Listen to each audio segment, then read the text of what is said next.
क्या आपने कभी सोचा है कि जिंदगी की कुछ कहानियां सिर्फ सुनी नहीं जाती, उन्हें महसूस किया जाता है, जो आपके दिल को छू ले, आपकी सोच को बदल दे।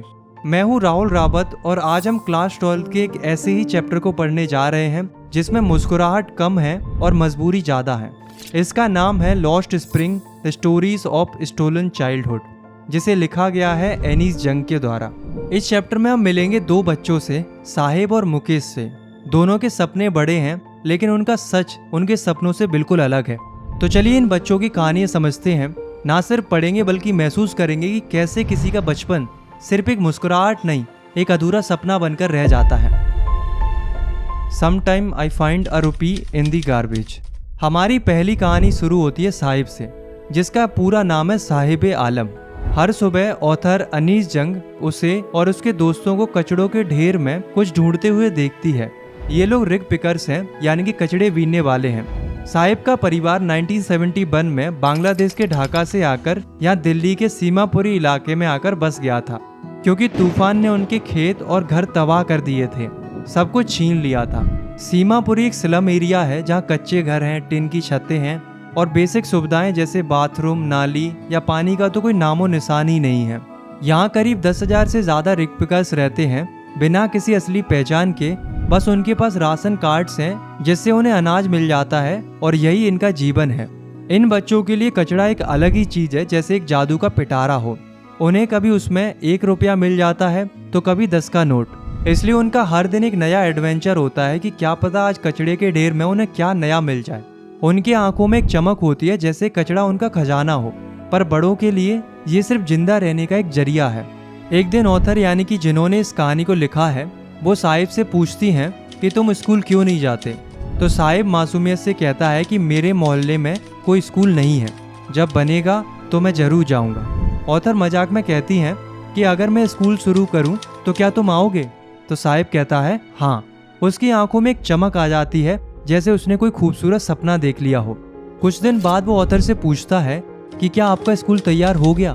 ये सुनकर ऑथर को थोड़ा शर्मिंदा फील होता है कि उन्होंने एक ऐसा प्रॉमिस किया था जो वो पूरा नहीं कर सकती थी। ऐसे कितने ही वादे इन बच्चों से किए जाते हैं जो कभी पूरे नहीं होते और उनके सपने ऐसे ही टूट जाते हैं। ऑथर को पता चलता है कि साहिब का पूरा नाम है साहिब आलम। इसका मतलब पता है क्या होता है? लॉर्ड ऑफ द यूनिवर्स, यानी कि दुनिया का मालिक। सोचिए कितना बड़ा नाम है, पर उसकी जिंदगी उसके नाम से बिल्कुल अलग है। नाम है दुनिया का मालिक और काम करता है कचड़े बीनने का। कितनी बड़ी आयरनी है ना दोस्तों। वो अपनी नंगी पांव वाली आर्मी के साथ घूमता है। सुबह दिखते हैं, दोपहर तक गायब हो जाते हैं। ऑथर उनसे पूछती हैं कि तुम लोग चप्पल क्यों नहीं पहनते हो। तो कोई कहता है कि मेरी माँ सेल्फ से उतार कर नहीं देती। तो कोई कहता है कि अगर वो दे भी दे तो मैं फेंक दूंगा। और एक कहता है कि ये तो उनका ट्रेडिशन है। पर ऑथर ये बात अच्छे से समझती है कि ये उनकी कोई परंपरा नहीं है, ये उनकी मजबूरी है, गरीबी है। कुछ दिन बाद ऑथर साहिब को एक क्लब के पास देखती है।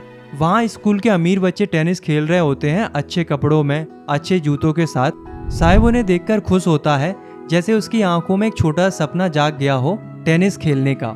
ऑथर उसे बताती हैं कि टेनिस एक खेल होता है जिसे सीखना पड़ता है और इसके लिए अच्छे कपड़े और जूते होना जरूरी होते हैं। लेकिन साहिब के पैरों में चप्पल भी नहीं होती है। ऑथर देखती हैं कि उस जैसे हजारों बच्चे बिना जूते के घूमते हैं। उनको एक बात याद आती है कि एक बार उडुपी में एक मंदिर के पुजारी के बेटे को भी जूते चाहिए थे, तो उसकी ये छोटी सी इच्छा हाल पूरी हो गई थी। लेकिन साहिब जैसे कई बच्चों के सपने, जैसे टेनिस खेलना, नए जूते पहनना, ये सिर्फ सपने बनकर ही रह जाते हैं, ये कभी पूरे नहीं हो पाते। कुछ महीने बाद ऑथर ने साहिब को एक चाय की दुकान पर काम करते हुए देखा। उसे 800 रुपए मिलते थे और रोज का खाना भी। जब ऑथर ने उससे पूछा कि क्या तुम्हें ये जॉब पसंद है, तो साहिब चुप रहा। उसके चेहरे पर पहले जैसी मुस्कान अब नहीं थी। अब उसके हाथों में एक स्टील का कनस्तर था, जो उसके पुराने प्लास्टिक बैग से भी ज्यादा भारी लगता था।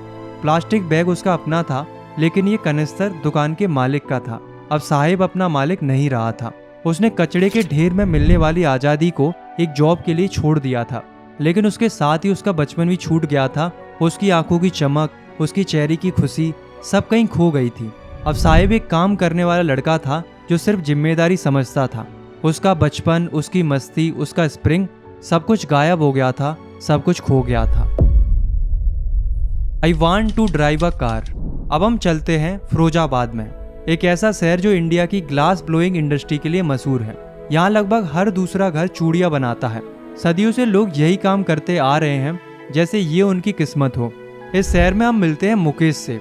मुकेश थोड़ा अलग है। उसकी आंखों में एक सपना है, एक चमक है जो फिरोजाबाद की धूल भरी गलियों में कम ही देखने को मिलती है। वो कहता है, I want to be a motor mechanic, I will learn to drive a car. यानी कि मुझे मोटर मैकेनिक बनना है और मुझे कार चलाना सीखना है। ये सपना इस शहर के लिए अजीब सा लगता है, क्योंकि यहाँ के लोग सिर्फ चूड़ियाँ बनाने के अलावा कुछ और सोच ही नहीं पाते। उनका मानना है कि यही उनका कर्म है और यही उनका जीवन है। मुकेश का परिवार भी चूड़ियाँ बनाता है, लेकिन मुकेश कुछ अलग करना चाहता है। वो अपनी जिंदगी का रास्ता खुद चुनना चाहता है। सपने देखना आसान है, पर करना मुश्किल है। लेकिन मुकेश के इरादे मजबूत है। ऑथर मुकेश के साथ उसके घर जाती है। रास्ते में वो तंग और गंदगी से भरी गलियों से गुजरते हैं। हर जगह कचरा पड़ा है, मक्खियां मंडरा रही हैं। उसका घर भी वैसा ही है, एक छोटी सी टूटी फूटी झोपड़ी है जहां आदमी और जानवर एक ही जगह रहते हैं। फिरोजाबाद में लगभग 20,000 बच्चे कांच की भट्टियों में काम करते हैं। ये भट्टियां अंधेरी होती हैं, जहाँ ना हवा होती है ना रोशनी। बहुत तेज गर्मी में बच्चे दिन भर काम करते हैं। धीरे धीरे उनकी आंखों को अंधेरा ही अच्छा लगने लगता है। कई बार तो उनकी रोशनी जवानी से पहले ही चली जाती है। कहने का मतलब ये है कि वहाँ रहने वाले लोग एक बड़ी मुसीबत में फंसे हैं। गरीबी, उधार देने वाले लोग, बीच वाले, पुलिस वाले, नेता और अफसर सब मिलकर उन्हें दबाए रखते हैं। अगर वो मिलकर कुछ बेहतर करने की कोशिश करते हैं तो उन्हें धमकाया जाता है, उन्हें पीटा जाता है और जेल भेज दिया जाता है। उनके लिए इस दुख भरे जीवन से निकलना बहुत मुश्किल है, जैसे एक चक्रव्यूह हो जिसमें घुस तो जाते हैं पर बाहर निकलना नामुमकिन लगता है। मुकेश ऑथर को अपने घर के अंदर ले जाता है, जो एक आधा बना हुआ झोपड़ा है। छोटी सी जगह है, पतली दीवारें हैं और टूटी छत है। अंदर उसके बड़े भाई की पत्नी मिलती है, जो खुद अभी बहुत जवान है। वो चूल्हे पर खाना बना रही होती है। उसके नाजुक हाथ अभी से थकान और जिम्मेदारियां उठा रहे हैं। घर में सब उससे बहू कहते हैं, घर की इज्जत और मर्यादा समझ के। मुकेश के पापा एक बूढ़े और थकेमंद आदमी हैं। कभी टेलर हुआ करते थे, फिर बैंगल्स बनाने लगे। अब उम्र और थकान ने उनका साथ छोड़ दिया है। ना वो इतना पैसा कमा पाते हैं कि वो अपने घर को ठीक कर सके, और ना ही अपने बच्चों को स्कूल भेज पाते हैं।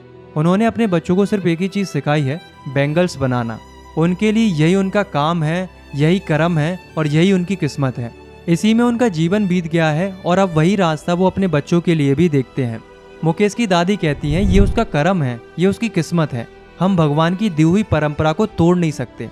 उनकी आंखों में वही उदासी, वही हार मान लेना दिखता है जो फिरोजाबाद के हर घर में मिलता है।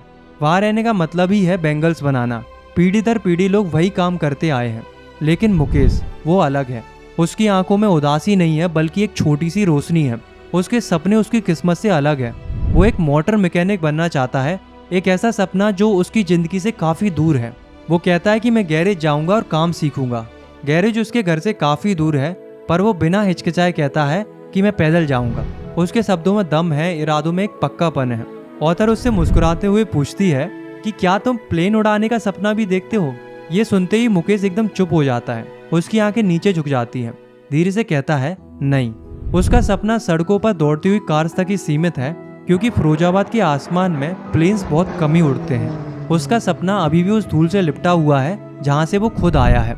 लेकिन छोटा ही सही, एक सपना तो है। एक छोटी सी चिंगारी है, एक उम्मीद है अपने कर्म को तोड़ने की और किस्मत से लड़ने की। तो साहिब और मुकेश की ये दो अलग अलग कहानियों में गहरा सच है। लॉस्ट स्प्रिंग, बचपन की वो मासूमियत, वो खुशी, वो सपने जो गरीबी और हमारी समाज की लापरवाही की वजह से छिन जाती हैं। साहिब अपनी आज़ादी खोकर एक कनस्तर उठाता है। मुकेश एक मोटर मैकेनिक बनने का सपना देखता है, ये जानते हुए भी कि ये रास्ता कितना मुश्किल है। एनीस जंग अपनी इन कहानियों से हमें कुछ इंपॉर्टेंट सवाल पूछती हैं कि क्या हम इन बच्चों के लिए कुछ कर सकते हैं? क्या उनके लॉस्ट स्प्रिंग को वापस लाया जा सकता है? ये सिर्फ उनकी कहानी नहीं है, ये हमारी सोसाइटी का एक मिरर है। शायद इनकी कहानियाँ सुनकर हम थोड़े और सेंसिटिव बन सकते हैं और उन बच्चों के लिए एक बेहतर कल बनाने में अपना एक छोटा सा योगदान दे सकते हैं, जिनका बचपन कहीं खो गया है, जिन्हें अभी भी अपने स्प्रिंग की तलाश है। अगर आपको ये वीडियो पसंद आई तो आप इस वीडियो को लाइक कर सकते हो और इस चैनल को सब्सक्राइब भी कर सकते हो। आपको साहिब और मुकेश में से किसकी कहानी ने सबसे ज़्यादा इंस्पायर किया, और आपको क्या लगता है हमारे समाज में ऐसे बच्चों के लिए क्या बदलाव आना चाहिए? कमेंट करके ज़रूर बताना।